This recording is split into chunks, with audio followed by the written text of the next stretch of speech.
Today on InGrace, we're talking about the depths of evil. We're going to tell you the story of a little boy who was arrested. His crime? He was Jewish. There were 85,000 inmates from Theresienstadt, or 140,000 that were sent to extermination camps. And my mother was often asked afterwards, "Did you ever give up hope?" And she said, "No, you couldn't afford to give up hope, especially not with a 9-year-old boy."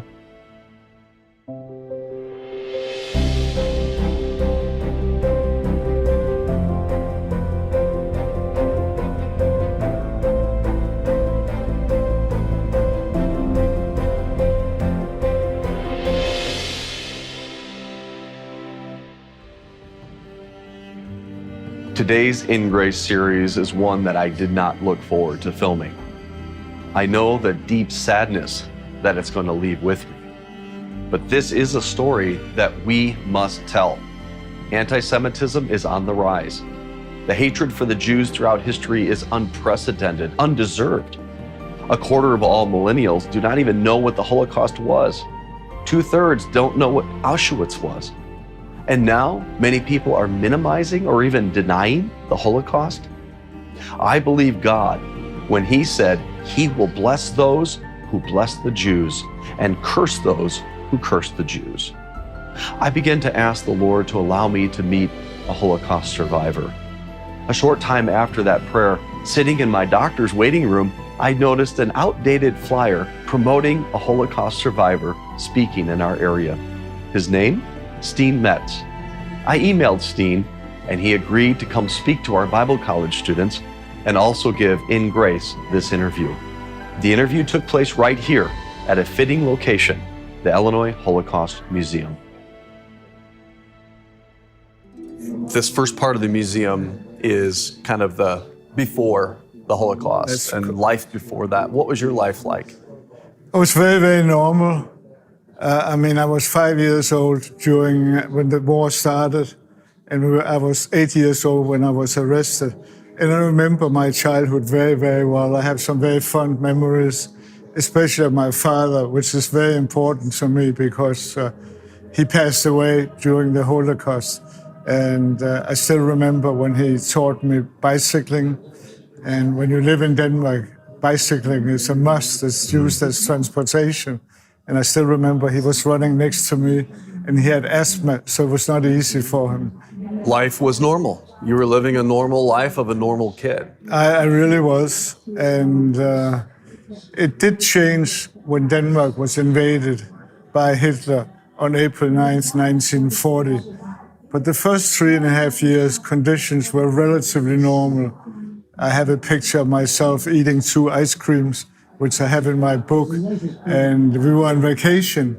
And when I look at that picture, it's amazing that while Denmark was occupied and the German soldiers were practically on every street corner, we were able to enjoy our vacation. So do you remember the Nazis invading, or do you remember anything like something is unusual happening at 5, 6, 7 years old? I have several memories. One would be, I still remember the day they invaded Denmark.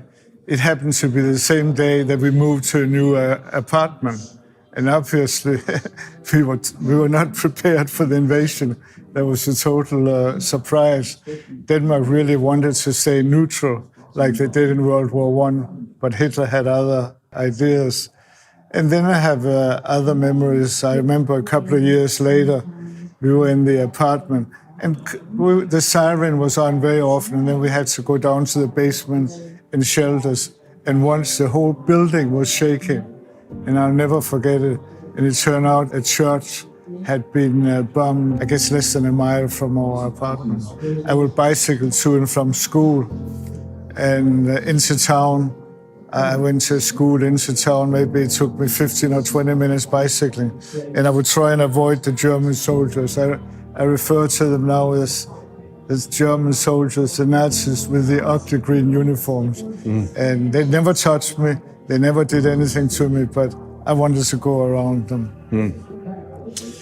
And now, as an adult, and you now know all that you know, When you think of those Germans with the ugly green uniforms, the Nazis, what is the feeling that comes to mind?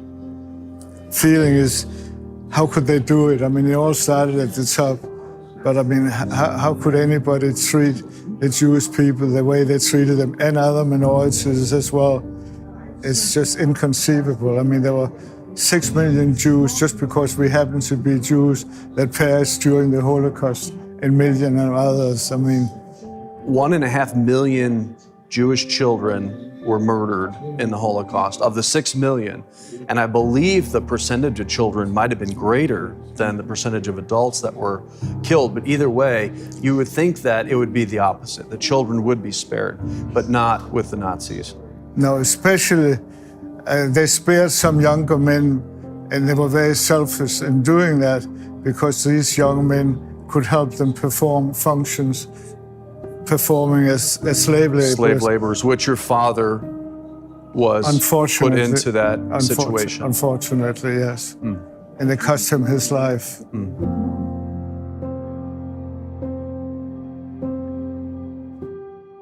Your country had been occupied for 3 years, and then you had a knock on the door. It was very early. It was October 2nd, 1943.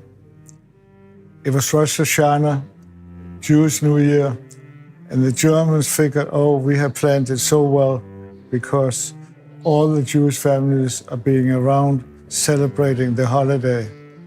Fortunately, as we talked about earlier, the Danish population, the Danish Jews in Copenhagen had been warned and were either in hiding or on their way to Sweden when we were arrested. Unfortunately, we had not been warned. And that early morning, we lived in an apartment on the 3rd floor. 2 Gestapo officers pounded on our door. And again, I didn't understand why they came to us. Why didn't they go next door? And there was only one reason why 6 million Jews and millions of others perished during the Holocaust, because they happened to be born Jewish. They held your father at gunpoint. You and your mother were allowed to go down to a bakery. Yes, we went downstairs. There was a bakery on the 1st floor. We knew the baker. I played with his children. It was early in the morning. The bakery always opened very early. And he offered us baked products. We got bread, we got rolls. But I didn't realize at the time, but apparently it was very, very courageous of him. He said to my mother, I think I can save you and Steen, because there was a corridor down in the basement and we could probably walk down there and then eventually get out.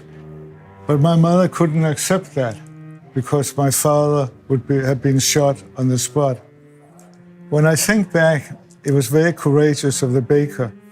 And I refer to people like that as upstanders. And while we don't have the word upstanders in the formal dictionary, if you can have bystanders, you can have upstanders. And unfortunately, as far as I'm concerned, we had too many bystanders. And I think the Danes that saved the Jewish people that were hiding them, they were truly upstanders also. And many of them were arrested. Some of them were shot. It took a great deal of courage. And it was very risky for the baker.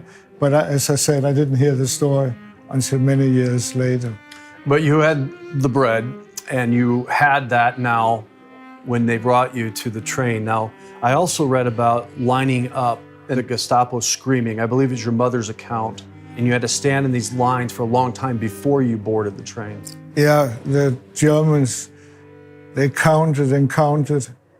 And I don't know how long it takes to count to almost 500 people, but they kept counting and they kept screaming. And I didn't know any German at that time, but I still remember 2 words: raus, raus, out, out, schnell, schnell, quick, quick. Those 2 words I still remember.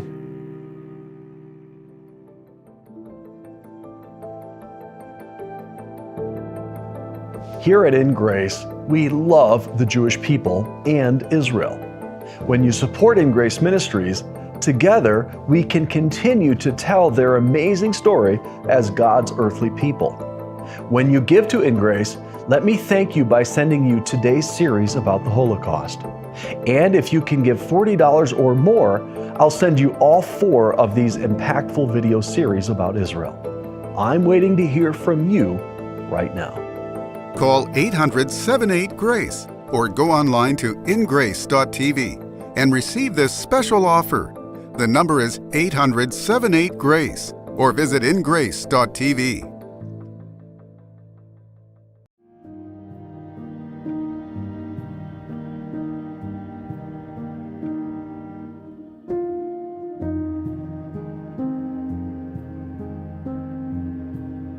When you see an armband, a swastika, what comes to your mind? I get the chills. And it just must affect you. Oh, it affects me a great deal. And when I see a green uniform, I get the chills. You have this symbol of evil and hate, where the Star of David was forced upon you, but it was actually a wonderful symbol of God and the Jewish people and the story of God. Yeah. It's completely, it's What a like that's contra- evil and this is Yeah, good. what a contrast.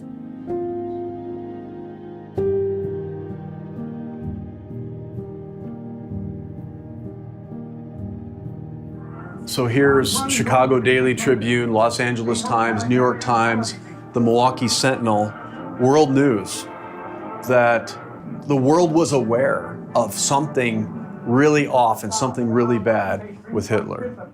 How did the world allow this? How did the world not respond at this point? There was a time when I didn't want to read about it. I wanted to look ahead. I didn't want to be reminded. But now I cannot talk enough about it. I cannot read enough about it. And it's very, very important to me. Unfortunately, there was anti-Semitism involved. The Allies had many opportunities to get involved, to save Jewish people. There was a Polish person who managed to get in and out of Auschwitz. He filed several documents about what happened in Auschwitz, gave it to the Polish government. They in turn forwarded to Winston Churchill, the Prime Minister in Great Britain, and he tried to get President Roosevelt involved, aware of it, but it was basically ignored. In addition to that, and now this is really one of my pet peeves, as you can tell, there was a ship, St. Louis, that came to Cuba initially with close to 1,000 Jewish people. They were denied entry into Cuba. Later on, they were denied entry into the United States. And it's hard for me to understand why that happened. The ship turned around. Many of the people, unfortunately, ended up in concentration camps. We can affect tomorrow and today.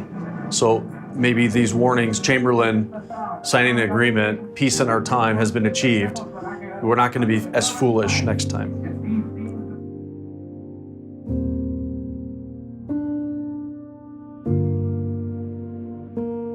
This probably brings back one of the worst memories for you. This is an authentic cattle car, humans packed in, no place to sit, no place to lie down, no place to use the bathroom, no lights.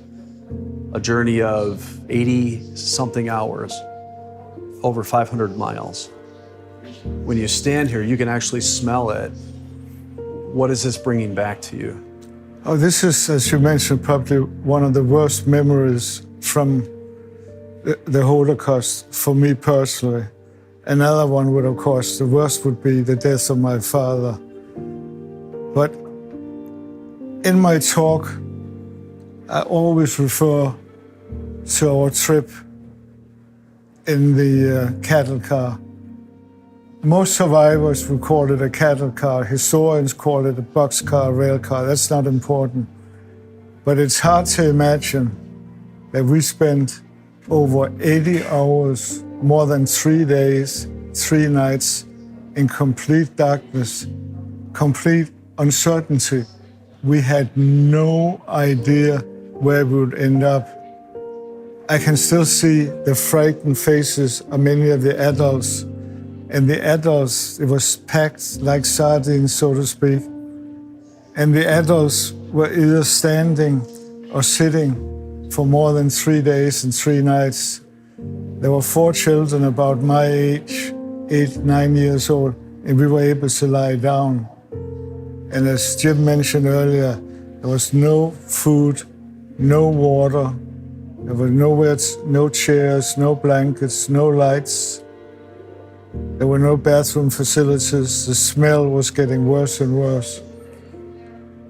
And if this had been 20 years ago, it would have been very difficult for me to be this close to the cattle car. My oldest granddaughter visited the museum with her school a couple of years ago, and I had talked to her class, all my grandchildren, and she knew the story. And the children that were with her went into the cattle car.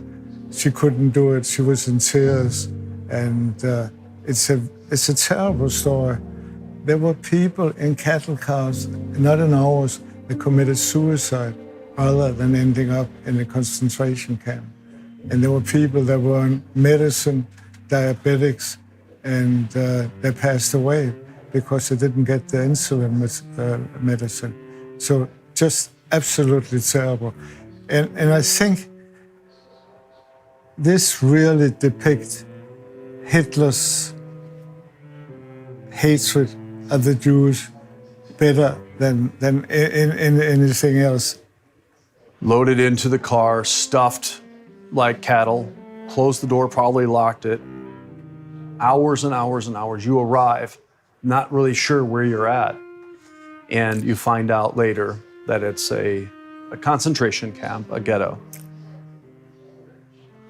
As soon as we arrived, we were ordered to empty our pockets.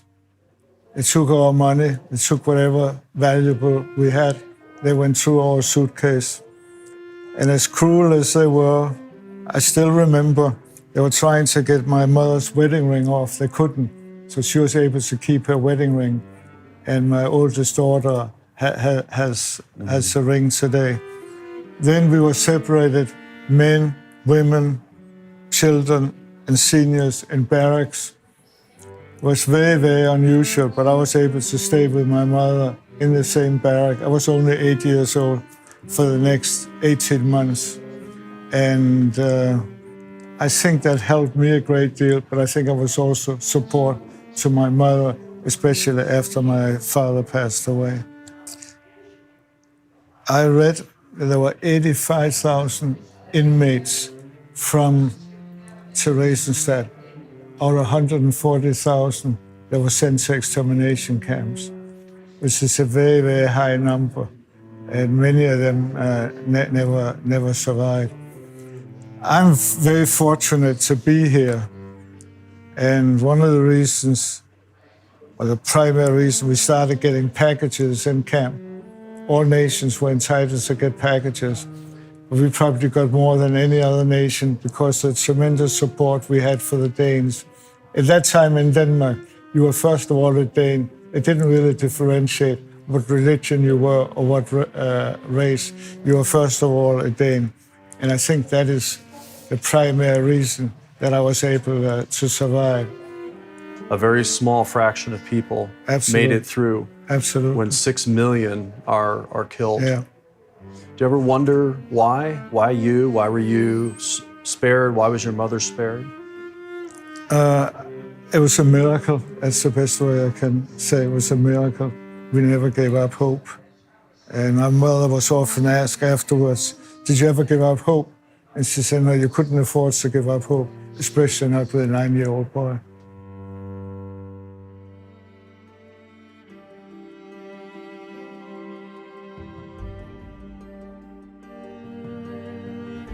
Hope, a small word packed with optimism. For many, hope is fading though. And because of the bad things that have happened, you may think there is no hope left to live for. The psalmist actually felt this way when he said, "For my soul is full of troubles, and my life draweth nigh unto the grave. I am counted with them that go down into the pit." The Bible says that Jesus was in a pit the night before he was crucified. But Jesus shows us that even in the darkest place, there is still a ray of hope. Isaiah predicted this about the Messiah when he said, "He was wounded for our transgressions, he was bruised for our iniquities. The chastisement of our peace was upon him, and with his stripes we are healed. All we like sheep have gone astray. We have turned everyone to his own way, and the Lord hath laid on him the iniquity of us all." He continues to say, "For he was cut off out of the land of the living. For the transgression of my people was he stricken. And he made his grave with the wicked and with the rich in his death. The innocent died to pay for the sins of the guilty. The darkest night became the brightest day." When early Sunday morning Jesus rose again, which was also predicted by Isaiah. "When thou shalt make his soul an offering for sin, he shall see his seed, he shall prolong his days." Jesus offers salvation from hell to heaven to anyone who will simply trust in him as Savior. Hope is available to you today.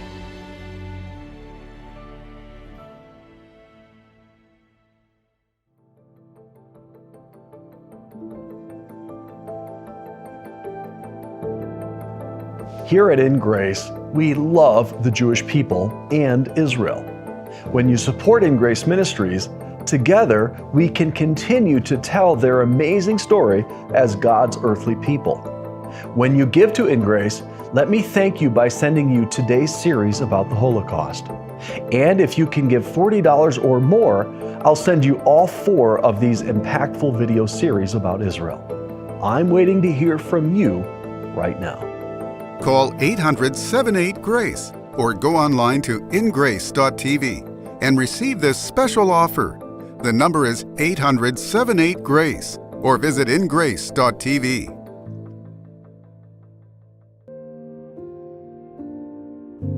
Tune in next week for part 2 of The Deepest Evil, the survival of a boy and a people during the Holocaust.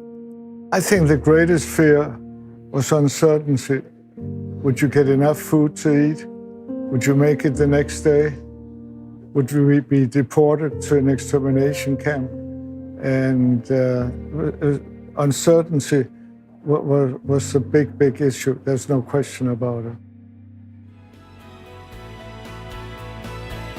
Record every single InGrace episode. You will be so blessed as we learn all about God's world and God's Word.